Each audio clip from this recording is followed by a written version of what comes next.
Well, look, let's take these in order, and we'll start off first of all with the war in Iran. And I think a good bit of the reason can be encapsulated in this one soundbite here from a Senator Daines, who was asked an honest question by Fox News. He asked, "Hey, are we going into another forever war?" Are you worried that maybe we're in a forever war again? Nobody wants to end this conflict more than President Trump. He's executing a war at the moment to protect our children and grandchildren, to ensure this dangerous regime never has nuclear weapons and the ability to take the world to its knees. President Trump is working hard, but there's only one position that the Iranians respect, and that's the position of strength. They will get to a continued weakened posture, and I hope that will yield an outcome. A negotiated settlement would be the best outcome. But President Trump knows it is about peace through strength. He'll have relentless force used against this corrupt, evil regime until they are taken to their knees. Okay, a lot to unwind there, but Iran's just corrupt, evil regime. So I don't know how you can negotiate with them. But whatever, we still need negotiations. But hang on, we had a negotiated deal with the MOU that was supposed to pave the way for those very end of war negotiations, and we messed those up after 1 week by inserting something into paragraph 5 about the Strait of Hormuz. How do you see, first of all, just the framing that the mainstream America, especially this Republican party with the Senate right there, how do you view that as compared to the reality? Well, I mean, I think that opens a really important question, the piece that you've just, the clip that you've just shown, because really, first of all, I mean, we have to look back and see what America is or what it stands for. But America was originally founded on, if you like, the ideals of a reform of the world, of that America is a light to the nations. It was going to be the new Israel, that it was the city on the hill, that it was almost a redemptive message, slightly messianic even, because it was, as America has this mission to change the world and to take it forward and to give it democracy and liberal values, etc. And that was implanted, I think, mostly by sort of the Protestant people who came to America, this idea of it. After all, a lot of it came out of the English Civil War, Cromwell's war, and the very strong Puritan and the strong sense of Old Testament redemption that was present in England at this time. And somewhere along the line, and I'm not quite sure when, this changed in America. And now what you described and what you see and what we hear from America is Manichaeanism, not liberalism, not the sense of, a redemption and that we're all going to move on to new values and the world is going to come together in some wonderful, wonderful new shape. No, what we see, and we saw it, and it's not just Trump, and it's therefore not just, his influence on the Republican Party. We saw it with Biden. You remember the speech in front of Liberty Hall? I think he did it in front of Liberty Hall, the famous site, with cloaked in a sort of deep red hue of lighting. And it was all about not a future, a vision of the future. It was all about evil, good and evil. Putin is evil. Russia is evil. These are evil people. And we are the light, we are the good, and they are the bad, defeated. And that was really, I think it was in Prague, or he first said it, and then in front of the Liberty Hall. I mean, there was a clear shift. And it's a very disconcerting shift, because America has moved into this Manichaean vein, which you saw in that clip that you just put on the show. Because, if you take this Manichaean view, there are two implications. First of all, there can be no negotiated settlement, because, you go back to Karl Strauss and you go back to Leo Strauss and all of that, I mean, they were very clear. They were at the Chicago University, I think, and very influential people. But Karl Strauss made it clear, I mean, you have to blacken your adversaries so much that the idea of talking to them, negotiating with them, would be for you to fall to evil, you to become contaminated. And therefore, you can't negotiate. How do you negotiate with evil? You can't, is the answer that was coming out then. And this was deliberately, I think, implanted at that time by Strauss and other thinkers, and then has become sort of fixed. But there are more than that, because if you take that view, that is, it's impossible to talk with these people, which we saw, of course, during the war on terror. 9/11, I think, was the turning point, because then, these people, as it was always called, you can't listen to them, you can't talk to them, you can't hear anything from Hezbollah or from any of these movements. They have to be just defeated. But then there is a second implication, and darker implication. I mean, if you can't negotiate, and it's impossible to deal with this sort of evil, then of course the path to using weapons of mass destruction becomes much more open and much more prominent in thinking. And so it's very dangerous, this way of thinking. I remember taking people, I was in Canada and I was giving a talk. When I gave the talk, there was in the background, there was orchestra playing music for the audience and everything, and they were listening to the talk. And I was giving a talk to sort of businessmen in Canada. And at the end of the talk, I turned around and said, I don't know if you realize, but you've been listening to the Hezbollah orchestra, all in their tails, black coats, and playing Tchaikovsky. And you say you can't talk to these people? How can they be playing Tchaikovsky and you cannot find a word to say to them? But that's where we ended up with that period. And that's where it seems to me when Fox News are putting out statements, like I think it was on Fox News, yes, were putting out sort of comments of this sort, these people are evil, you can't deal with them. Actually, the converse, they've got, I don't know, people say I was reading a little bit of Maggie Haberman's view, or I think she was on your program maybe, of her new book, Regime Change, with her and Swan. And she says in this a couple of things. One was, in her view, Trump has always, for years, decades, had this animus against Iranians for reasons that no one seems really to know. But that, of course, they've been sort of animated in this period. And I think that she was also suggesting in this that Trump has become, in his second term, much more instinctive.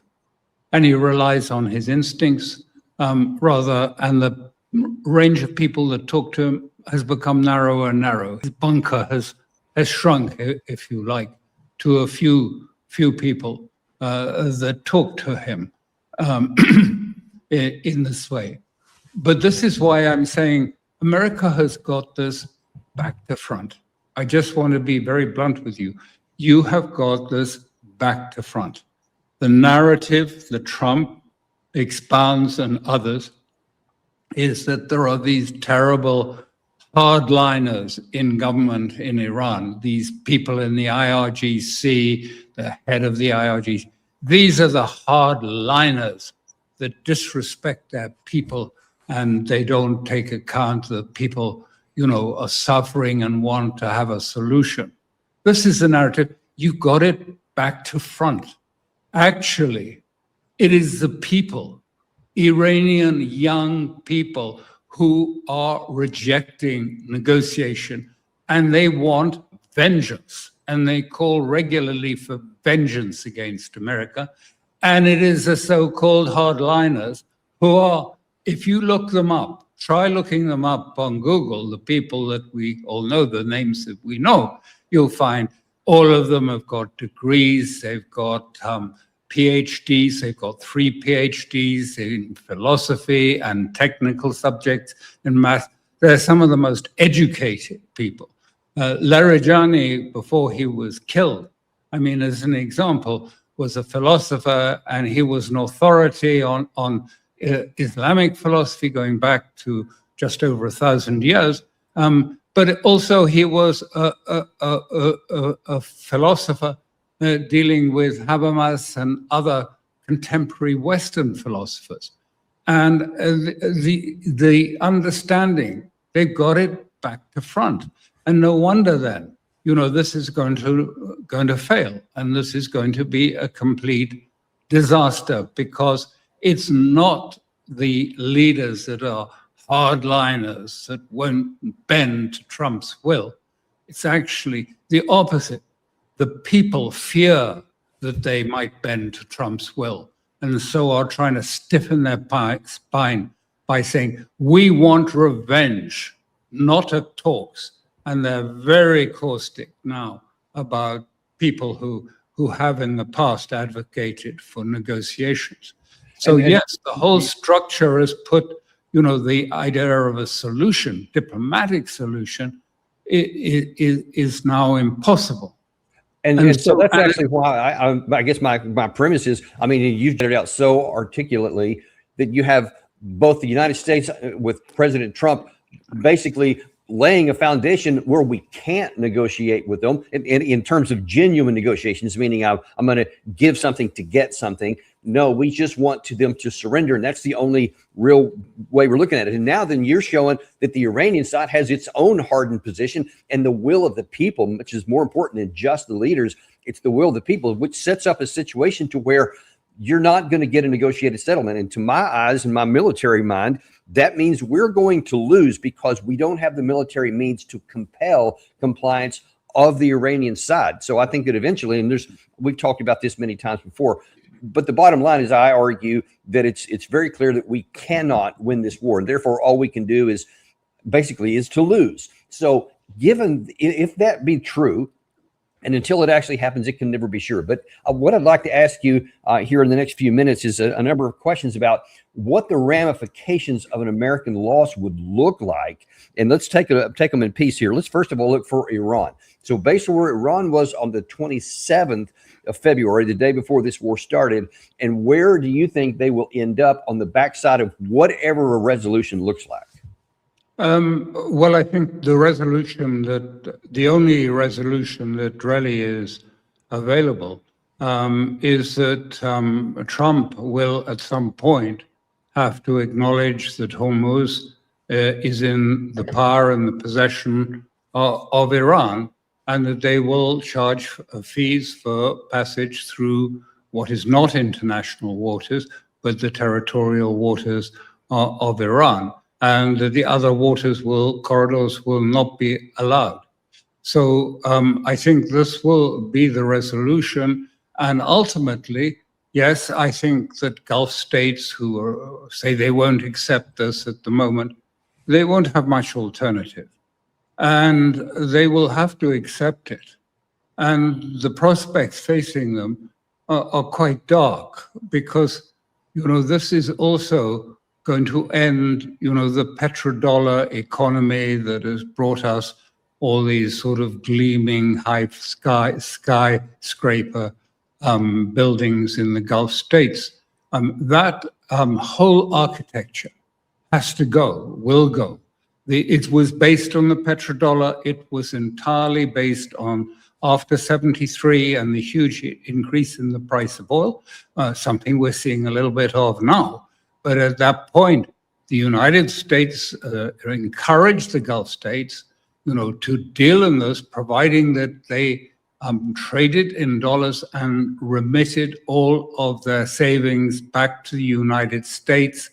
And that was the fuel for, if you like, the financialized economy that then broke out in the United States and became even more implanted after 2008 great financial crisis. So I mean, and this is a completely different economy from, you know, a real economy. This is what I call a casino economy. It's all about insider trading. It's all about the margins. It's arbitrage between the morning and afternoon rates, between what are happening in Japan today and what's happening in Japan tomorrow. I mean, it produces nothing except huge wealth for the oligarchy. And so this is, you know, there is no support for that continuing overall. I mean, in the non-West, they want and would like, and Iran wants the Gulf to go back to real economy, something that provides for the people, that provides things and food and whatever their needs and has to produce that. And so, you know, I think that eventually, so you asked me what it's going to look like, Iran will be a prominent, if not a dominant power in the Middle East, and Gulf states will either come to terms with us and change, or they will disappear. And it will be a different Middle East, and that will repercuss across widely the region. And what is missing from this instinctive analysis in the White House is the other point about what he's brought about and what the White House has brought about, because it doesn't really get through in the Western press much. But the war is spreading, it's widening. It's not that. It's not just Yemen. It's not just Lebanon. It is not just Syria. It is now Iraq. The Iranians are attacking Kurds that are inside Iraq. The Iraqi government have given the Hashad an order to disarm by the 30th of September, just as Trump has tried to organize a system by which Hezbollah is forced to disarm and Israel to stay and choose when it leaves, if it leaves Lebanon. And then you have that, you have Yemen, you have Gaza, you have inside the Green Line. Everything is in a state of disruption. Everything is tense. And the point I'm making here is there's no single solution when all these other equations come in. What solves the, if you like, the equation with Iran will not necessarily solve the equation between the Yemenis and Saudi Arabia, who are now seemingly entering an open war between the two. The equation between Iran and Trump will not solve the question of the Hashad and the Iraqi situation. The equation between Iran and Trump will not resolve the situation of Sharia in Syria and his relationship with Lebanon that US is trying to turn into some sort of attack on Hezbollah through the neighboring Shia villages that lie just on the borders between Lebanon and Syria. So now everything is interrelated, but also has its separate agendas. I mean, this is a headache. Even a chess player would be thinking, oh my God, how do I put all of that together into a single composite? That's because it's been allowed to go further and further and extend to more and more as Israel tried to take advantages in Lebanon and Syria and elsewhere.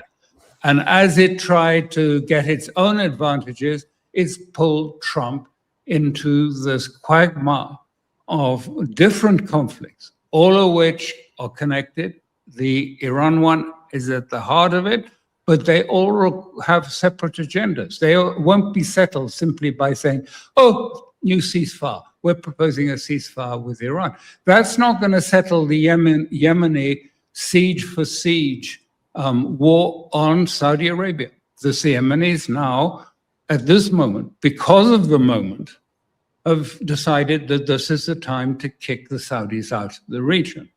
I don't know, that doesn't mean they'll succeed in it or whatever, but this just means that the whole thing has become so complicated and will stay complicated.